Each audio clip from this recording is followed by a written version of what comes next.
दिन हम सब के लिए गौरवपूर्ण और पावन है। चारों ओर उत्सव का वातावरण देखकर मुझे बहुत प्रसन्नता हो रही है। ये प्रसन्नता और गौरव की बात है कि कस्बों और गांव में यानी देश में हर जगह बच्चे, युवा और बुजुर्ग सभी उत्साह के साथ स्वतंत्रता दिवस के पर्व को मनाने की तैयारी कर रहे हैं। हमारे देशवासी बड़े उत्साह के साथ आज़ादी का अमृत महोत्सव मना रहे हैं। स्वाधीनता दिवस का उत्सव मुझे मेरे बचपन के दिनों की याद भी दिलाता है। अपने गांव के स्कूल में स्वतंत्रता दिवस समारोह में भाग लेने की हमारी खुशी रोके नहीं रुकती थी। जब त्रिरंगा फहराया जाता था तो हमें लगता था जैसे हमारे शरीर में बिजली सी दौड़ गई हो।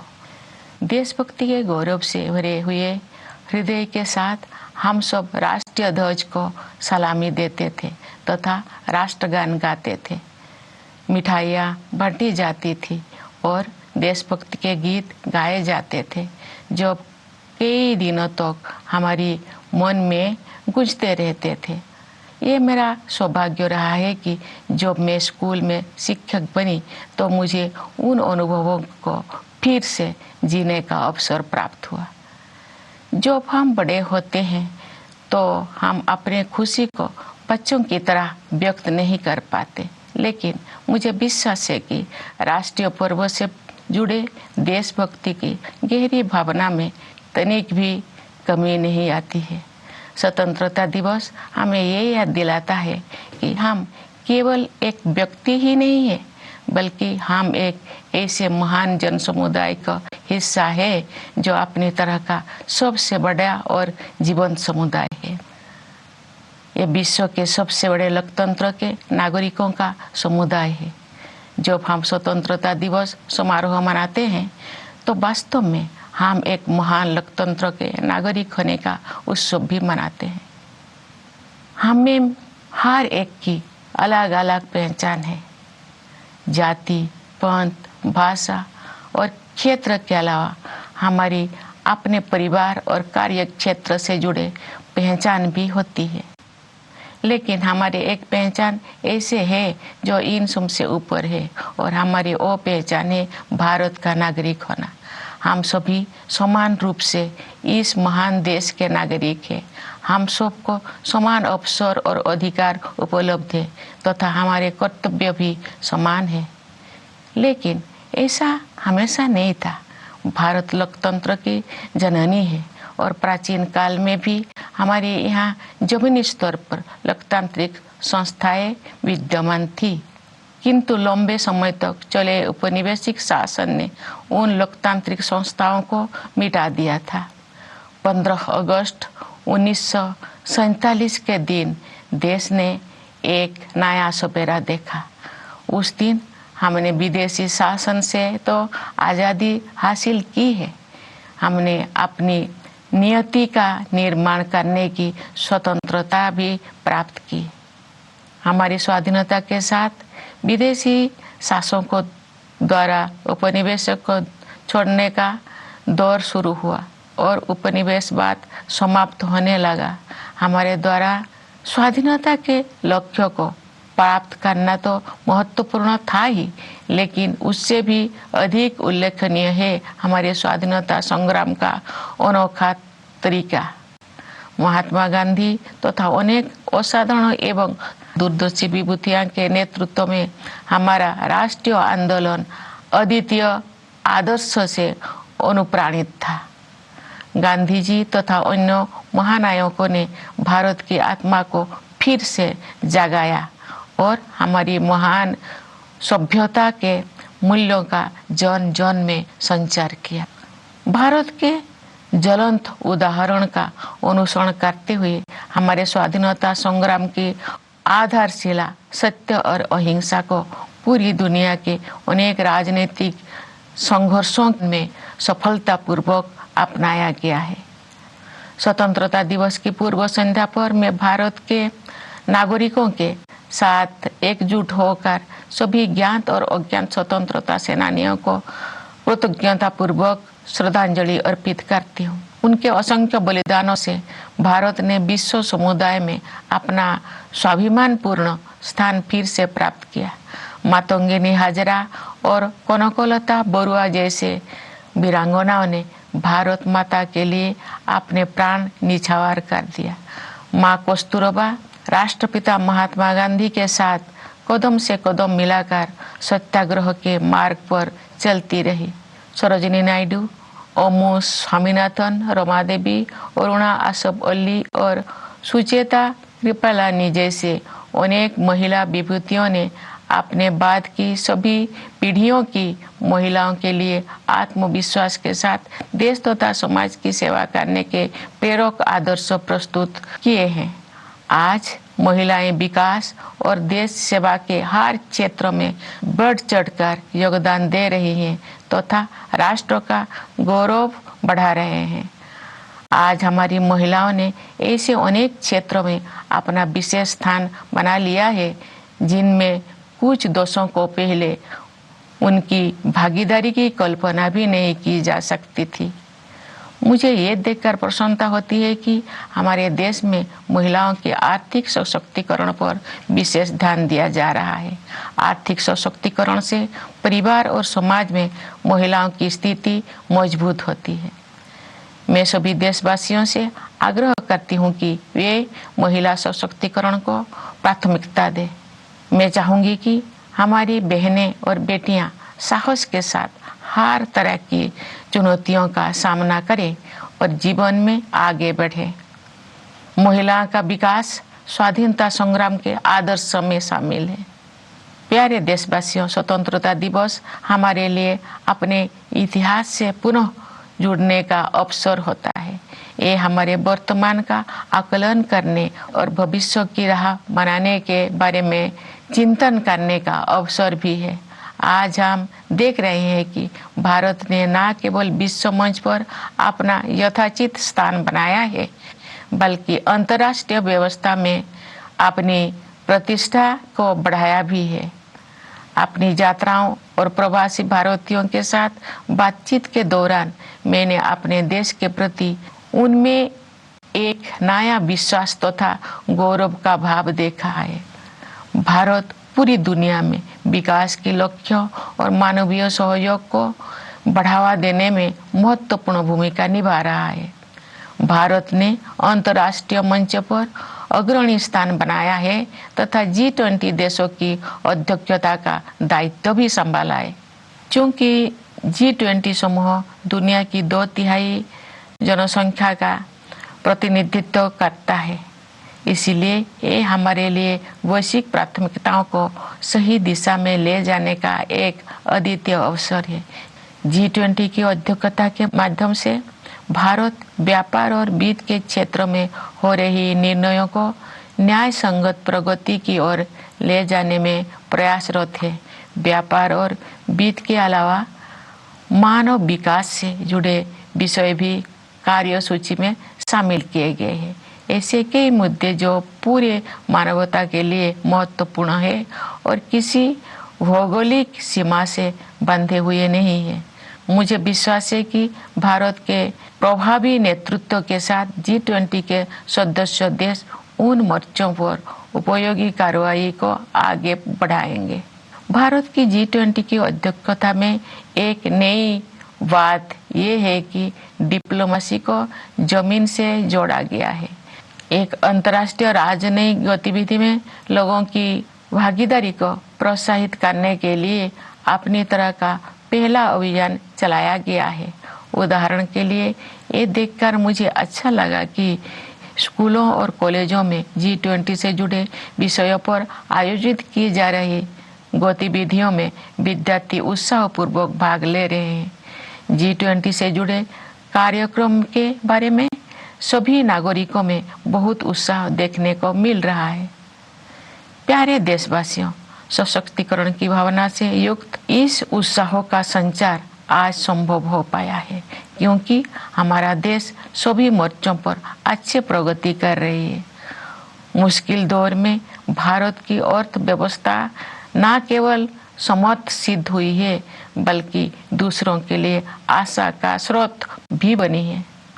विश्व की अधिकांश अर्थव्यवस्थाएं नाजुक दौर से गुजर रही है। वैश्विक महामारी के कारण हुई आर्थिक संकट से विश्व समुदाय पूरी तरह बाहर नहीं आ पाया था कि अंतर्राष्ट्रीय पटल पर हो रही घटनाओं से अनिश्चितता का वातावरण और गंभीर हो गया है। फिर भी सरकार कठिन परिस्थितियों का अच्छी तरह सामना करने में सक्षम रही है। देश ने चुनौतियों को अवसरों में बदला है और प्रभावशाली जीडीपी ग्रोथ भी दर्ज की है। हमारे अन्नदाता किसानों ने हमारी आर्थिक वृद्धि में महत्वपूर्ण योगदान दिया है। राष्ट्र उनका ऋणी है। वैश्विक स्तर पर मुद्रास्फीति यानी इन्फ्लेशन चिंता का कारण बनी हुई है, लेकिन सरकार और रिजर्व बैंक इस पर काबू पाने में सफल रही है।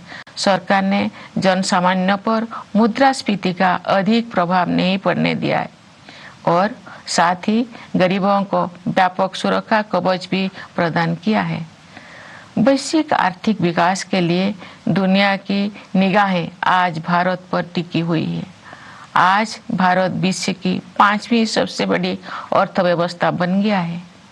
विश्व में सबसे तेजी से बढ़ रही बड़ी अर्थव्यवस्था के रूप में भारत विश्व की 3री सबसे बड़ी अर्थव्यवस्था बनने की ओर अग्रसर है। हमारी आर्थिक प्रगति की इस यात्रा में समावेशी विकास पर जोर दिया जा रहा है। निरंतर हो रही आर्थिक प्रगति के 2 प्रमुख आयाम हैं। एक और व्यवसाय करना आसान बनाकर और रोजगार के अवसर पैदा करके उद्यमशीलता की संस्कृति को बढ़ावा दिया जा रहा है। दूसरे ओर जरूरतमंदों की सहायता के लिए विभिन्न क्षेत्रों में पहल की गई है तथा व्यापक स्तर पर कल्याणकारी कार्यक्रम चलाया जा रहे हैं।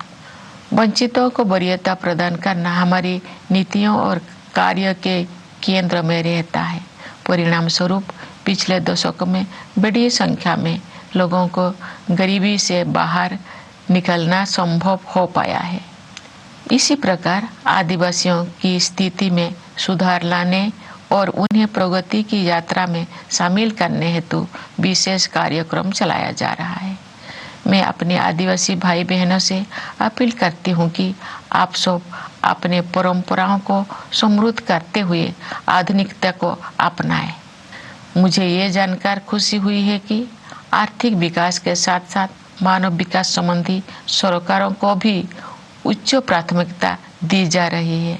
मैं एक शिक्षक रही हूँ, इस नाते भी मैंने ये समझा है कि शिक्षा सामाजिक सशक्तिकरण का सबसे प्रभावी माध्यम है। वर्ष 2020 की राष्ट्रीय शिक्षा नीति से बदलाव आना शुरू हो गया है। विभिन्न स्तरों पर विद्यार्थियों और शिक्षाविदों के साथ मेरी बातचीत से मुझे ज्ञात हुआ है कि अध्ययन की प्रक्रिया अधिक फ्लेक्सिबल हो गया है। इस दूरदर्शी नीति का एक प्रमुख उद्देश्य प्राचीन मूल्यों को आधुनिक कौशल के साथ जोड़ना है। इससे आने वाले वर्षों में शिक्षा के क्षेत्र में अभूतपूर्व परिवर्तन होंगे और परिणाम स्वरूप देश में एक बहुत बड़ा बदलाव दिखाई देगा। भारत की प्रगति को देशवासियों, विशेषकर युवा पीढ़ी के सपनों से शक्ति मिलती है। विकास के अनंत संभावनाएं देशवासियों की प्रतीक्षा कर रही है। स्टार्टअप से लेकर खेलकूद तक हमारे युवाओं ने उत्कृष्टता के नई आसमानों की उड़ान भरी है। आज के नई भारत की महत्वाकांक्षाओं के नई क्षितिज असीम है। भारतीय अंतरिक्ष अनुसंधान संगठन नई ऊंचाई को छू रहा है और उत्कृष्टता के नई आयाम स्थापित कर रहा है। इस वर्ष इसरो ने चंद्रयान 3 लॉन्च किया है, जो चंद्रमा की कक्षा में प्रवेश कर चुका है और कार्यक्रम के अनुसार उसका विक्रम नामक लैंडर तथा प्रज्ञान नामक रोवर अगले कुछ ही दिनों में चंद्रमा पर उतरेगा। हम सभी के लिए वो गौरव का क्षण होगा और मुझे भी उस पल का इंतजार है। चंद्रमा का अभियान अंतरिक्ष के हमारे भावी कार्यक्रम के लिए केवल एक सीढ़ी है, हमें बहुत आगे जाना है। अंतरिक्ष अभियान में ही नहीं बल्कि धरती पर भी हमारे वैज्ञानिक और टेक्नोलॉजिस्ट देश का नाम रोशन कर रहे हैं। अनुसंधान, नवाचार तथा उद्यमशीलता को बढ़ावा देने के लिए अगले 5 वर्षों में 50,000 करोड़ रुपये की राशि के साथ सरकार द्वारा अनुसंधान नेशनल रिसर्च फाउंडेशन स्थापित किया जा रहा है। ये फाउंडेशन हमारी कॉलेजों, विश्वविद्यालयों और अनुसंधान केंद्रों में रिसर्च एवं डेवलपमेंट को आधार प्रदान करेगा, उन्हें विकसित करेगा तथा आगे ले जाएगा। प्यारे देशवासियों, ज्ञान विज्ञान में उत्कृष्टता प्राप्त करना ही हमारा लक्ष्य नहीं है, बल्कि हमारे लिए ये मानवता के विकास के साधन है। एक क्षेत्र जिस पर पूरे विश्व के वैज्ञानिकों और नीति निर्माताओं को और अधिक तत्परता से ध्यान देना चाहिए, वो है जलवायु परिवर्तन। हाल के वर्षों में बड़ी संख्या में एक्सट्रीम वेदर इवेंट्स हुई है। देश के कुछ हिस्सों में असाधारण बाढ़ का सामना करना पड़ा है, कुछ स्थान सूखे की मार झेलते हैं। इन सब का एक प्रमुख कारण ग्लोबल वार्मिंग को भी माना जाता है। अतः पर्यावरण के हित में स्थानीय, राष्ट्रीय तथा वैश्विक स्तर पर प्रयास करना अनिवार्य है। इस संदर्भ में ये उल्लेखनीय है कि रिन्यूएबल एनर्जी के क्षेत्र में हमने अभूतपूर्व लक्ष्यों को प्राप्त किया है। अंतर्राष्ट्रीय सौर ऊर्जा अभियान को भारत ने नेतृत्व प्रदान किया है। अंतर्राष्ट्रीय प्रतिबद्धताओं को पूरा करने में हमारा देश अग्रणी भूमिका निभा रहा है। विश्व समुदाय को हमने लाइफ यानी लाइफस्टाइल फॉर एनवायरनमेंट का मंत्र दिया है। प्यारे देशवासियों, असामान्य मौसम की घटनाएं सभी पर असर डालती है, लेकिन गरीब और वंचित वर्गों के लोगों पर उनका और अधिक प्रभाव पड़ता है।